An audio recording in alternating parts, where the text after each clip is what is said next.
பங்களாதேஷில் என்ன தான் நடந்துக்கிட்டு இருக்கு? நம்ம நிறைய பார்க்குறோம் நியூஸ்.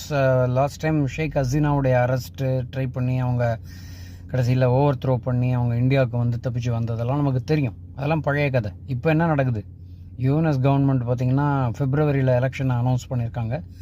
அனௌன்ஸ் பண்ணது மட்டும் இல்லாமல் அவங்க இந்த பலவிதமான மூமெண்ட்ஸ் வந்து பங்களாதேஷில் இருக்கிறதாகவும் நம்ம இதில் வந்து தென்படுது.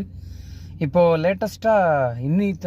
லேட்டஸ்ட் ஹாட் நியூஸ் என்ன அப்படின்னா, காலிதா ஜியா, அதாவது இவங்க ஷேக் ஹசீனாவுடைய காம்படிட்டர், அவங்களுடைய சன் தாரிக் ரஹ்மான்னு சொல்லிட்டு டார்க் பிரின்ஸ்னு சொல்லுவாங்க.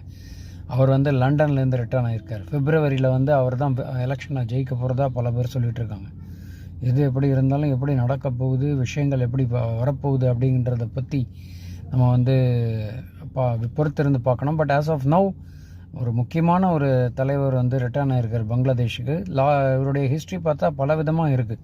என்ன அப்படின்னு பார்த்திங்கன்னா, ஷேக் ஹசீனா கவர்மெண்ட் அவாமி லீக்குக்கு எதிராக இருந்த இந்த கவர்மெண்ட் வந்து அவங்கள வர விடாமல் பல விதமான வேலைகள் பண்ணதாக தெரிய வருது. ஸோ அதில் வந்து முக்கிய பங்கு வகித்தவர் இந்த தாரிக் ரஹ்மான்ற அந்த இவர் காலிதா ஜியாவுடைய சன். 60 வயசு ஆகுது இவருக்கு. ஸோ எப்படிப்பட்ட மூமெண்ட்ஸ் நடக்க போகுது? யூஎஸ் கவர்மெண்ட்டே பல விதமான ஒரு புரட்சியில் தான் வந்தாங்க. இப்போது யூஎஸும் எப்படி டை ஆக போகுது, இல்லை வேறு ஏதாவது சர்ப்ரைஸ் காத்துக்கிட்டு இருக்கா? பொறுத்திருந்து பார்க்க வேண்டும். ஆனால் பங்களாதேஷ் நிலவரம் சூடு பிடிக்கிறது அப்படிங்கிறது தான் வந்து நான் சொன்ன ஒரு விஷயம்.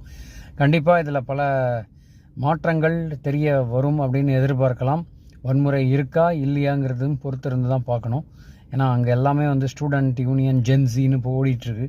ஸோ எவ்வளோ தூரம் இவருடைய இது அக்செப்ட் ஆகும், இவர் அக்செப்ட் ஆகலைன்னா வேறு விதமான மூமெண்ட்ஸ் இருக்குமா, அந்த மூமெண்ட்ஸ் எப்படி இருக்க போகிறது, இந்தியாவின் தரப்பிலிருந்து என்ன பதிலடி கொடுக்க போகிறார்கள், இதெல்லாம் பொறுத்திருந்து பார்க்க வேண்டும்னு தான் நான் சொல்ல நினைக்கிறேன். இந்த இன்சிடெண்ட்டை பொறுத்த வரைக்கும் நம்ம மோட்டிவேஷனுடைய இதில் எப்போதுமே மோட்டிவேஷனில் பார்த்திங்கன்னா, இதிலேருந்து நம்ம கற்றுக்கொள்ள வேண்டியது என்னென்னா, மாற்றம் பல வகைப்படும்.